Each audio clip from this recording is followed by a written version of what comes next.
Have you ever started cleaning out a garage and about 15 minutes into it thought, what the heck was I thinking?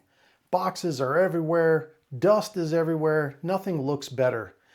It actually looks worse than when you started. That's what progress feels like sometimes. It's messy before it gets clear. Most people say they quit because something is hard, but that's usually not true. Hard is expected. What really makes people stop is when effort makes things look worse before it looks better. And that's the part that feels discouraging. Think about organizing anything, whether it be a closet, a garage, or a desk. You pull everything out and suddenly it looks like a disaster. If you stopped right there, you'd say, I made it worse. But you didn't. You just exposed the mess before you got a chance to reorganize it.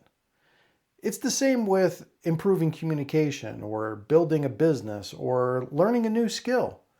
The early phase often feels very chaotic, not because it's failing, but because you're rearranging things that have been still for a long time. When I started having kids, I was so intimidated by how little they were and how fragile they were. They depended on us for everything. And as a man, I'd have to say, I didn't have a whole lot of experience handling small babies when I was growing up.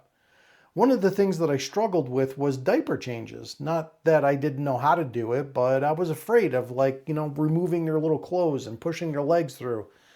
When kids are small, they're really no help at all. And I just felt like I was being a little rough on them. And if I stopped there, I could say, this isn't smooth at all.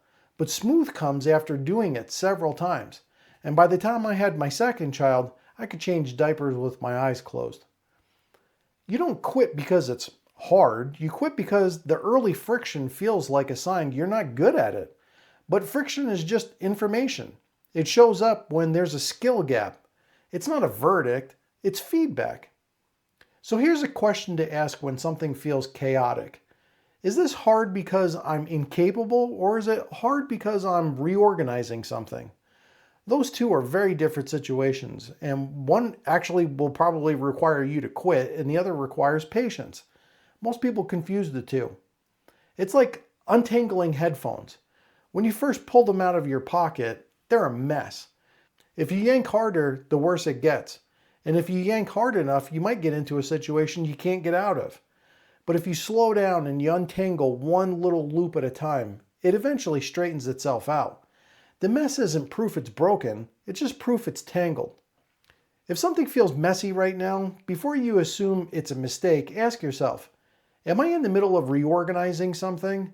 Because sometimes progress doesn't look smooth, it looks like friction, and friction's often the beginning of improvement. If this helps you see that differently, consider hitting the like and subscribe button. I'll see you in the next one.